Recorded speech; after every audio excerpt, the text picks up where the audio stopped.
அழகுடைய பழகநல்லூர் என சொல்லக்கூடிய நன்னகரம்.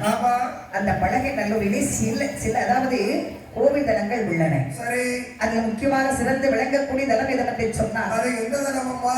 அம்மை அப்பர் என்று சொல்லக்கூடிய சக்தி சிவனுடைய ஆலயம். சரி, இந்த ஆலயத்தில் சிவபாப்பான் என சொல்லக்கூடிய வேலையன் அழகாக பூஜை வைத்து வருகிறார். அவர் பூஜை வைத்து வரக்கூடிய சமயம் அந்த அம்மையப்பருடைய ஆலயத்திலே நாட்டிக்கலை வைப்பது வழக்கம். பரதக்கலை, நாட்டியக்கலை பாருங்க, இந்த சிவபெருமானுக்கும் பார்வதியம்மனுக்கும் பிடிச்ச கலைனால அது பரதக்கலை. ஆமா, இந்த பரதநாட்டியம் எல்லாருனாலையும் ஆட முடியாது.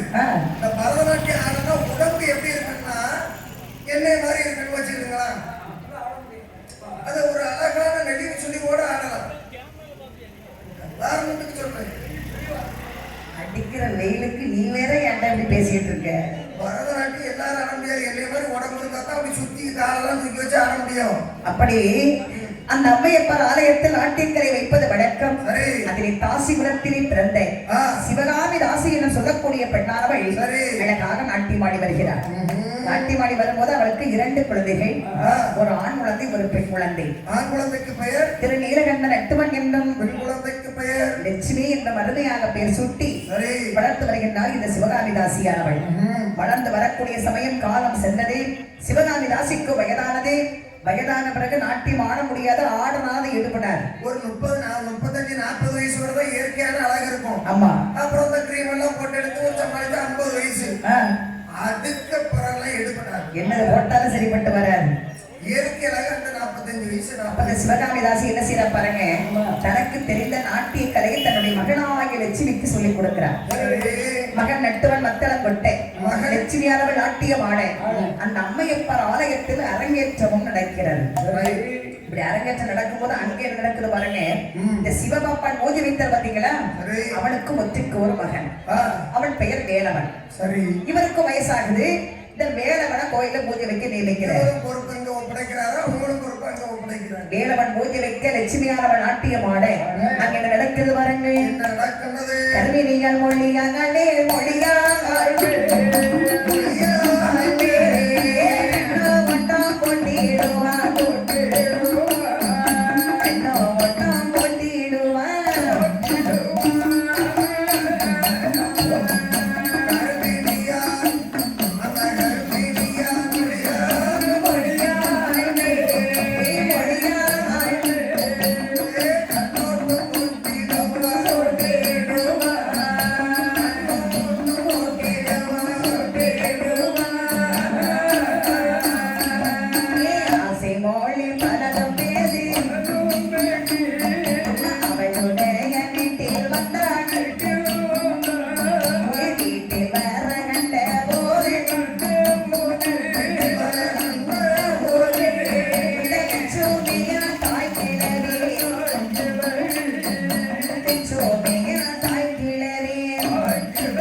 ஆடை கருவினையாள் மொழியாள் மேல் கண்ணோட்டம் போட்டிடுவார். கோயில பூசை போடுறேன்னு பிள்ளையே ஒரு அதாவது இந்த வேலவனுக்கு ருச்சிமே ரொம்ப பிடிச்சு போச்சு.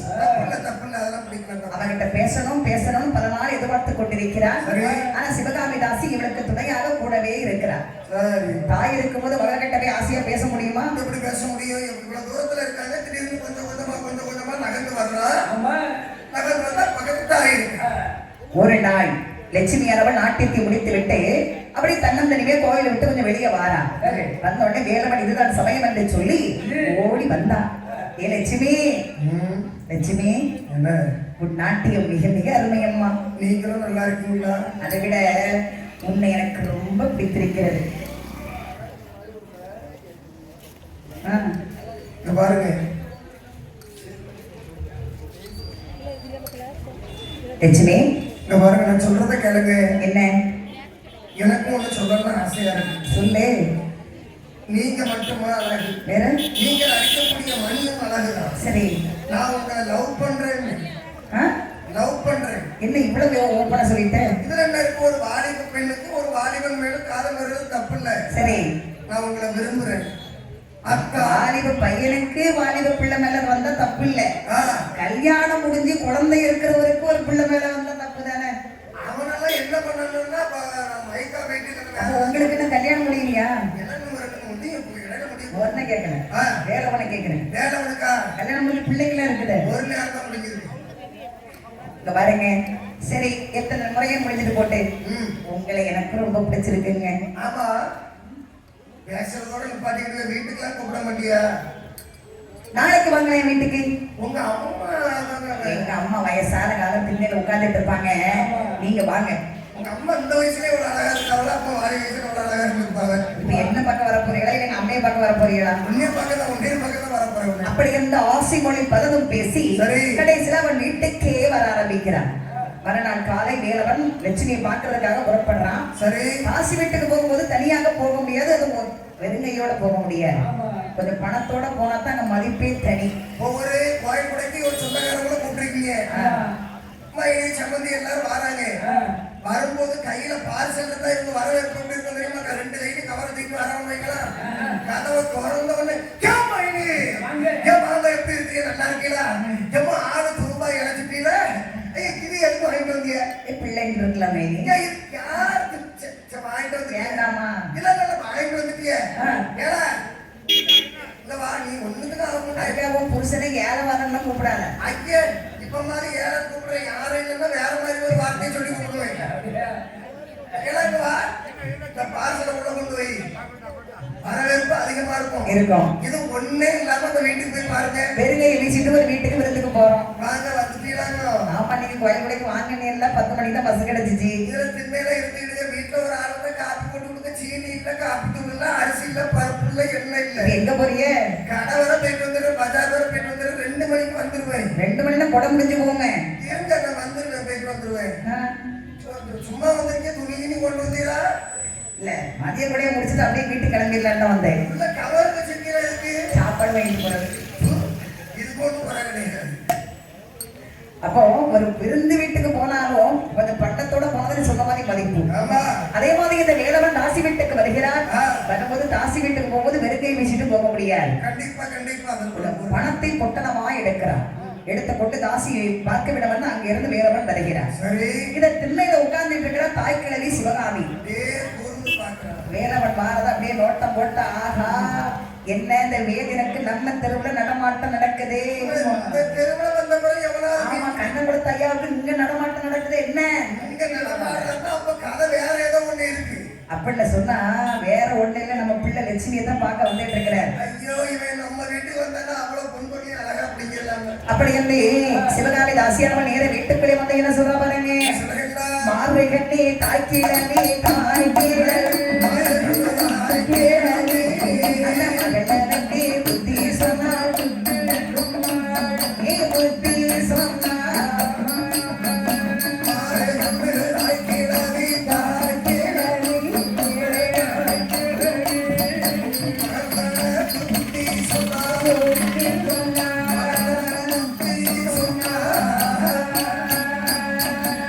நாட்டமுள்ள நம்பி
மரக்கிழவி மகதனுக்கு புத்தி சொன்னாள்.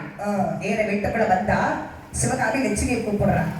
ஏடி லட்சுமி, அம்மா அம்மா உன்னை கேள்விப்பட்டன உண்மையாடி? நான் எந்த தப்பு பண்ணல, நான் எந்த தப்பு பண்ணல. அவசரப்படக்கூடாது, கேட்கிற கேள்விக்கு மட்டும் பதில் சொல்லணும். இந்த மாதிரி நம்ம கோயில பூஜை வைக்கிறாருல வேலவன், அம்மா அவருக்கும் உனக்கும் என்ன? அம்மா என்னடி? அவருக்கு அவர் வந்து என்ன ஒண்ணு சொல்லு. அவர் வச்சுக்காரு, என்னை விரும்புறாரா? விரும்புறாரா? ஆமா. தப்பே இல்லடி. வீட்டுக்கு வர சொன்னாரு. அதைத்தானே சொல்லிட்டு இருக்கிறேன். புடிச்சாலும் புளிய மும்பாதான் பிடிச்சிருக்கிறா. இப்படிப்பட்ட தாயெல்லாம் அமையணும், ஒவ்வொரு பிள்ளைக்கு அமைச்சாலும். என்ன பத்தி உனக்கு என்ன தெரியும்? சும்மா அவரை பத்தி உனக்கு என்ன தெரியும்? ஒரு கோயில நான் தானே இத்தனை வருஷமா நாட்டியாடிட்டு இருக்கிறேன். அந்த கோயில யார் யார் எப்படிப்பட்டவங்க என்னென்ன குணம் எனக்கு தெரியாது. நீ நாட்டியம் ஆடும் போது இவரோட அப்பா பூசை வச்சிருக்காரு. ஆமா. உங்க அம்மா நாட்டியம் ஆடும் போது அவரோட அப்பா பரம்பரை அவங்க பூசை வைக்கிறாங்க, நம்ம நாட்டியம் ஆடுறோம். அப்புறம் இந்த ஊர்ல இத்தனை வருஷமா இருக்கிறவங்க யார் யார் குணம் எப்படின்னு தெரியாது நமக்கு. நல்ல மனுஷன் லட்சுமி, நான் உன்னை சொல்ற கேட்டுக்க. வேலவன் உன்னை பார்க்க நம்ம வீட்டுக்கு வாரார். நீ என்ன பண்ணக்கூடாதுன்னா வந்த உடனே பணத்தை தாங்க நகையை தாங்க நீ கேட்காது. அவன் ரொம்ப நல்ல மனசடி. வரவை தன்னை கண்ணாரையானால் மாறியவர் தந்திடுவார் முன்பொருளை, மனதுடனே தருவாரடி. ரொம்ப நல்ல மனசடி அவரை. அது மட்டும் இல்ல, தாசி உள்ள சொன்னாலே ஒருவன் கையில் பணம் இருக்கும் வரை அன்போடு தாயந்து வாங்குவார்கள். அவன் கையில பணம் இல்லைன்னு சொன்னா சீ வெளியே போ அப்படின்னு சொல்ல. மனைவிக்கு பெயர் என்ன தெரியுமா? என்ன? தர்ம பத்தினி. ஆமா. ஏன்னா இவன் கொடுத்தாலும் சிரிப்பா, கொடுக்கலனாலும் சிரிப்பா, அடிச்சாலும் சிரிப்பா, அடிக்கலனாலும் சிரிப்பா. அடிச்சா கொண்டாடி சிரிப்பாளா? அதெல்லாம் அந்த காலம். இந்த காலம் நீ கையை வாங்கினாலே திருப்பிட்டு அவ சென்னில ஓங்கிட்டு வச்சிருவா. அந்த அளவுக்கு பவர் வந்துட்டா வேற சக்திடா. என் பொண்டாட்டில நான் நின்னுனா நிக்கணும், போனா போகணும், வாழ்னா வாழணும், உட்காருனா உட்காரணும். அப்ப மயிலாடியில போய் அந்த கல்லில் அடிப்பாங்கல்ல, அவர்கிட்ட சொல்லி கல்லில் அடிச்சு கொண்டு உட்கார வச்சா அது உட்கார வைக்க படுத்தா படுத்துக்கணும். என்ன இப்படி சொல்றீங்க? வேற நீ கல்யாணம்லாம் முடிச்ச உன் பொண்டாட்டி உன் பேச்ச கேட்டான்னா குடும்பம் விளங்காது. பொண்டாட்டின்னா கணவர் காலத்திலே இருக்கணும். என்னைக்கு அவ்வளவு ஒரு பயத்தோட அது தாலி கட்டுறது வரைக்கும் தான் காலுக்குள்ள இருப்போம். வேற அடுத்த தாலி கட்டின உடனே நாங்க தலைக்கு மேல போயிருவோம். எல்லாம் அந்த லைசன்ஸ்ல தான் இருக்கு. உண்மைதானே. வாழ்க்கையில முன்னேறணும்னா ராமர் கோயில போய் ராம் ராம்னு சொல்றதை விட, முருகர் கோயில போய் ஓம் ஓம்னு சொல்றதை விட, எந்த புருஷனுக்கு எந்த பொண்டாட்டி சொல்றதுல ஆமா ஆமா போடுறாரோ ஆளுக்கு ரொம்ப ரசிக்கும். ஆகினாலே இந்த வரலட்சுமி வேலவன் நம்ம வீட்டுக்கு வராரு, பணத்தை தாங்க நகையை தாங்கன்னு கேட்காத. இன்னொன்னு சொல்ல கேட்டுக்க. அதாவது இந்த வேலவனை தவிர எந்த ஒரு ஆண் மகனை நம்ம வீட்டுக்குள்ள நீ சேர்த்துடக்கூடாது. கணவர்னாலே இவர்தான், அத்தானாலே இவர்தான், எனக்கு மைத்துனர்னாலே இவர்தான். கணவன் என்றாலும் கடவுள் என்றாலும் இவர் தான் உனக்கு. இவரை தவிர வேற எந்த ஆண் மகனும் நினைச்சு கூட பாத்துறாது. அதுவும் இல்லாம இவரை தவிர நம்ம வீட்டுக்குள்ள எந்த ஒரு ஆண் மகனையும் விட்டுறாத. நம்ம ஒன்னே மாதிரி இருக்கக்கூடாது. ஆசி உள்ளனா அது என்னோட போகட்டும், விட்டுரு. நம்ம இன்னைக்கு ஒருத்தர், நாளைக்கு ஒருத்தர், நாளைக்கு ஒருத்தர், அடுத்த நாள் ஒருத்தர் அப்படி போயிட்டு இருக்கோம். ஆமா. எனக்கு மட்டும் இவர் தான் எல்லாமே. அப்படி என்ற சிவகாமி தாசி மகளுக்கு புத்தி சொல்றான். வெளியே நின்று வாசல்ல கேட்டுட்டு இருந்தா இந்த வேலவன் என்ன செய்யற பாருங்க. மழுப்புகின்ற வார்த்தையிலே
பணமுறுக்க கூடாமல் பழுப்பான மடிசீலை பணத்தை எண்ணி மடியில் விட்டாங்க. தாயும் மகளும் தன்னை பற்றி பெருமையாக பேசுவதை வேறவன் கேட்டுட்டு இருந்தா பாருங்க. மனசு நினைக்கிற ஆகா ஒரு ஐஸ் ஒட்டி நிக்குது. ஆமா இதுல ஒரு சொந்தக்கார பையன் வந்தா 4 பெண்கள் சொல்றாங்க, பிள்ளைகளா கேளுங்க என்னன்னாலும் வாங்கி கொடுப்பா தம்பி. நம்ம சொல்லுவாங்க மாமன் தான் அது. நான் சும்மா இருப்பானா பையில 5000 ரூபாய் இருந்தாலும் 5000 ரூபாய்க்கு ஐஸ் வாங்கி கொடுத்துட்டு வீட்டுக்கு போனா அங்க போனோம்னா அடி எப்படி விழும்? செம்மி மேடம். அப்போ வலுப்பு இந்த வார்த்தையில வேதவன் என்ன செய்யற பாருங்க. நம்ம லட்சுமி தான் நல்லவான்னு நினைச்சோம். தாய் கிழவி அவளை விட நல்லவளா இருக்கிறாளே அப்படி நேர வீட்டுக்குள்ள வந்தான். ஏ லட்சுமி, லட்சுமி நான் அம்மாடி நீ என்னத்தனையே பார்த்துட்டு இருக்க, அவன் முந்தையே பார்த்துட்டு இருக்கு. என்னங்க இல்ல ஒரு கதை சொல்றேன். என்னங்க லட்சுமி உன் மடியை விரி. உனக்காக நான் கொண்டு வந்து எவ்வளவு நேரமா சுமந்துட்டு இருக்கேன்டி. இந்த மாதிரி கொஞ்சம் கனமா இருக்கும், கீழே போட்டுறாது என்ன.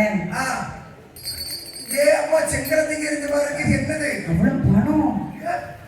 உள்ள வாங்க உள்ள ரூமுக்குள்ள வாங்க முதல்ல. அப்படி என்று மடி பணத்தை எண்ணி மடியில் இட்டார். மடிப்பணத்தை கண்டபோது மணி விளக்கை ஏற்றி வைத்தாய். அத்தானே வரும் என்று அழைத்து சென்றாய். கூட்டிட்டு போய் பஞ்சனைகள் உட்கார வைக்கிறான். உட்கார வச்சு அவன் போட்டிருந்த கை சட்டை கலட்டுறா. அதற்கு கை நிறைய பொன் கொடுத்தானா. தாயை முத்த விடுவதற்கு வரலட்சம் கொடுக்கின்றார். இப்படி ஒரு நாள் 2 நாளா லட்சுமி பார்க்க வரும்போதெல்லாம் இவன் பணத்தோடு நகையோடு வீட்டுக்கு வாரான். வரும்போது பாருங்க செக்களவு பொண்ணாக இருந்தாலும் செலுக்கிட்டு எத்தனை நாளை திங்க முடியும்? எடுத்து எடுக்க எடுக்க எடுக்க இவனாலதான் இருந்துட்டு இருக்கான். 1000 ரூபாய் இருந்தாலும் கையில 100 ரூபாய் எடுத்தா 10 நாள்ல 1000 ரூபாய் முடிஞ்சது. ஆமா. அப்போ வீட்டுல இருக்கிற பொருளை எல்லாம் முதல்ல கொள்ளையடிச்சு கொடுத்து லட்சுமி அழகுல மெய்மறந்து கொடுக்கிறான். அப்புறம் பார்த்தா இவன் கையில பார்க்கும் போது ஒண்ணும் இல்ல. மனைவி கழுத்தில் கிடக்கக்கூடிய ஒவ்வொரு நகையா கலட்ட ஆரம்பிக்கிறான். அதவும் கொண்டு கொடுத்தாச்சு.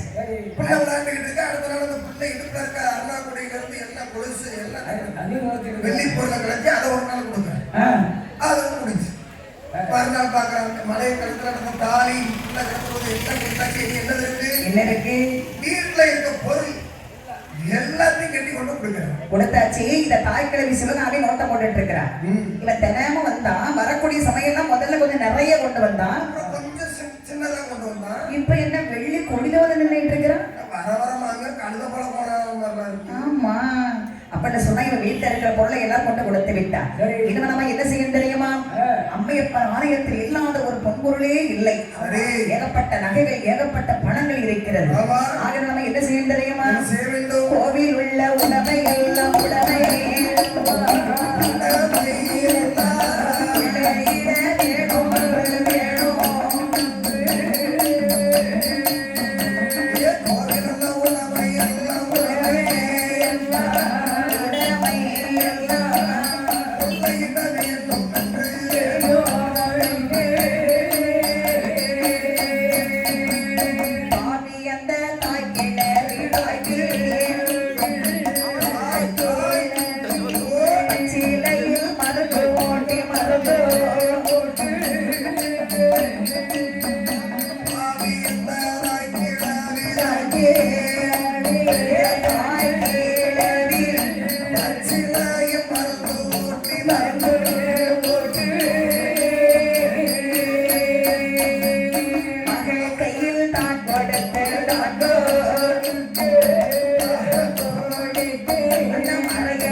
கொள்ளையடித்து விட்டோம். இனிமே பூஜை வைக்கக்கூடிய கோவில். கோவில் உடமை எல்லாம் கொள்ளையிட வேணும் என்று கொள்ளையிடன்னு சொன்னா கேட்ட உடனே எடுத்துக்கொண்டு கொடுக்க மாட்டாங்க இந்த வேதியன். வீட்டு பொருளா இருந்தா உரிமையா போய் எடுப்பான். ஆமா. அப்படின்னு சொன்னா அதற்கு தகுந்த வேலை நம்ம செய்யணும். கோவில் உள்ள உடமை எல்லாம் கொள்ளையடிக்கணும். கேட்டா எடுத்துக்கொண்டு கொடுக்க மாட்டான். அப்படின்னு சொல்லி இந்த தாய்க்கிழவி சிவகாமி என்ன செய்யற பாருங்க. வெத்திரை எடுத்தா அதுல வசியம்மையை தடவுறாங்க. வசியம்மைன்னு சொல்றீங்களா? அது எங்க கிடைக்கும்? வசியம்மைன்னு அந்த மாட்டு வண்டி இருக்குல்லடா, அதுல சக்கரை போட்டிருப்பாங்கல்ல, அந்த அச்சில இருக்கும் மை. வண்டி மை. அத்திமையை தடவி மகள் கையில் கொடுத்த மகளை லட்சுமி வாரடி வேலவன் நம்ம வீட்டுக்கு தினமும் வாராரு. உன்னை பார்க்க வந்தவர் ஏதாவது கொண்டு கொடுக்கிறாரு. நீ அவருக்கு என்னடியே கொடுத்திருக்கிற. அவருக்கு மோர் கொடுத்து பாரு. மோர் அதெல்லாம் வேண்டாம். இன்னைக்கு வந்தாருன்னா அவருக்கு நீ ஒண்ணு கொடுக்கணும். என்ன? இந்த வெத்தலை இருப்பதே வெத்தலை. இதை மட்டும் எப்படியாவது ஒரு வாயில சுருட்டி கொடுத்துடி மறந்துடாதடி. என்ன கொடுத்தாலும் அவர் தும்பாரு. அப்படி பண்ணாங்க என் பிள்ளை. நீ அழகுல விஷத்தை கொடுத்தாலும் வாங்கி தும்பாரு. அழகுல அப்படி மயங்கி போய் இருக்கிறாங்க. சுருட்டி மட்டும் அந்த வேற வாயில கொடுத்து என்ன கொடுத்தாலும் தும்பாட்டு சொல்றேன்ல. அப்படி என்ற மகள் கையை கொடுத்தாள். வேலவன் அன்று வருகிறார். வேலவனை அழகாமலை அழைத்துச் சென்று வீட்டிலே அமர வைத்தார். அத்தா, இன்னைக்கு நான் உனக்கு கொடுப்பேன், நீங்க சாப்பிடுவீங்களா? என்னனாலும் கொடுவோம். கையினால விஷத்தை கொடுத்தாலும் நான் தருவேன். கண்ணை மூடிடுங்களேன். கண்ணை மூடினா தான் கொடுப்பியா? கண்ணை மூடிட்டு வாய் ஆட திறந்துருங்க. அப்படி அங்க திறந்தாலும் வைக்க முடியாது. அப்படி என்று மறையவருக்கு அதை கொடுத்தாள். பசியம்மை அப்படியே வேலை செய்ய ஆரம்பிக்குது. அடுத்த நாள் கோவிலுக்கு பூஜை வைக்கணும் வாராம். வந்தா பாருங்க, இன்னைக்கு அம்மையப்பருக்கு பூஜை வைக்கும் போது அம்மையின் முகம் அவன் கண்களுக்கு தெரியும். ஆனா இன்னைக்கு என்ன தெரியுது? அந்த அம்மையுடைய கழுத்தில் கிடக்கக்கூடிய அழகான ஒரு காசு மாலை இவன் கண்ணுக்கு பளிச்சு தெரியுது. மைண்ட் மாற ஆரம்பிச்சுது. ஆகா, என்ன அழகாக இருக்கிறது இந்த மாலை. இந்த கருங்கல்லுக்கு தேவையா? அங்கே உயிரோட்டமாக இருக்கின்றாலே லட்சுமி. அவருடைய கழுத்திலே போட்டால் எப்படி இருக்கும்? அதாவது இந்த மாலையால் இந்த லட்சுமிக்கு அழகா, இந்த லட்சுமியால் அந்த மாலைக்கு அழகா என்று ஆகிவிடுமே. அப்படி என்று சொன்னால்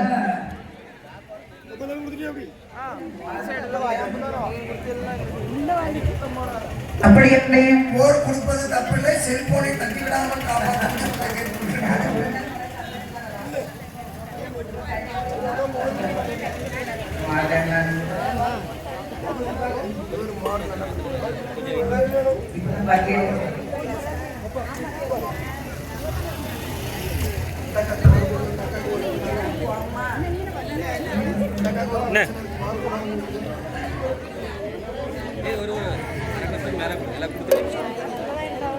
கோவிலில் இருக்கக்கூடிய பொருளை எல்லாம் கொள்ளை அடிக்கிறார். ஒரு நாள் ஒரு முத்து மாலை கரட்டி கொண்டு கொடுக்கிறான். அடுத்த நாள் ஒரு காசு மாலை, தங்க பதக்கம், முத்து மாலை, எல்லாம் கலட்டி கொண்டு பொட்டலமா கட்டி இந்த லட்சுமியிட்ட கொண்டு கொடுத்தா. அடுத்தது ஒண்டியில கிடக்கிற ஒண்டியில் பணத்தை கூட விட்டு வைக்கிறது. கோயில இருக்க பித்தளை பொருட்கள் மணி முதல் கொண்டு எல்லாம் கலட்டி கோயில விளக்குமாறு கிடந்துச்சு, அதை எடுத்து போய் கொடுக்குறேன். லட்சுமிக்கு விளக்கு மறுக்கையாமோ? அப்பொழுது என் ஆய்வு பாருங்கள். கொடுக்க மோதல் இல்லாமல் கொடுக்க மோதல் அந்த மலையோரோ மலையோரோ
அதன் பிறகு கொடுக்க முதல் இல்லை. இவன் கையில் அரை காசு கூட கிடையாது.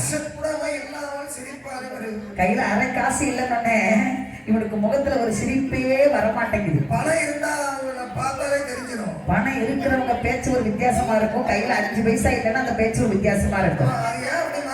அதே மாதிரி பாரு, பரம்பரையா பணக்காரங்க இருக்கிறாங்களா பாத்தியா, அழகா பொறுமையா இருப்பாங்க என்னைக்குமே.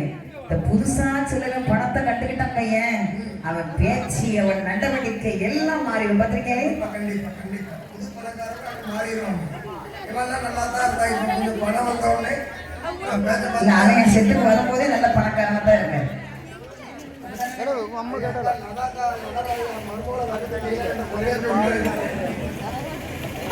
ஆகையினால் அங்க என்ன ஆயுத வரைக்கு இந்த வேலவனுக்கு கையில அரை காசு இல்லை. ஆனா லட்சுமியை பார்க்காம அவனால இருக்க முடியல. நினைக்கிறான் கையில அரை காசு இல்லாம தாசி வீட்டுக்கு போக முடியாது. நம்ம மனைவி லட்சுமி ரொம்ப நல்லவா. ஆனா தாட்கிழவி இருக்கிறாள் சிவகாமி. அவன் ஆகாது. லட்சுமி வீட்டுக்குள்ள விட்டாலும் சிவகாமி நம்ம வீட்டுக்குள் விட மாட்டாங்க. அப்படின்னு சொன்னா என்ன செய்யறது? என்ன பண்ணலாம்? எப்படி நம்ம போய் தான் ஆகணும். எவ்வளவு கொடுத்திருக்கிறோம். இவ்வளவு வேலை நம்ம பொன்முறையில் கொடுத்திருக்கோம்ல. இன்னைக்கு ஒரு நாள் சும்மா போனா வெளியே போன கதையை சட்டப்படாத. அதுதானே சும்மா போயிட்டு வருவோங்க. போய்தான் பாப்பாங்க. மேலவன் அங்கிருந்து லட்சுமி பார்க்க மாறான். வந்தா என்னைக்கு பாருங்க கையில நகை பொட்டணத்தோட வருமா. ஒரு சந்தோஷம் ஒரு மூணாம் பாட்டு அப்படி சிரிச்ச முகமாக நேர்கொண்ட நடையோடு வருவான். ஆனா அன்னைக்கு கையில பணம் அரை காசு இல்லை. முகத்துல சிரிப்பு இல்லை. வீட்டுக்குள்ள விடுவாளா விடமாட்டாளாங்கிற பல குழப்பத்திலே வந்துட்டு இருக்கிறான். வரக்கூடிய சமயம்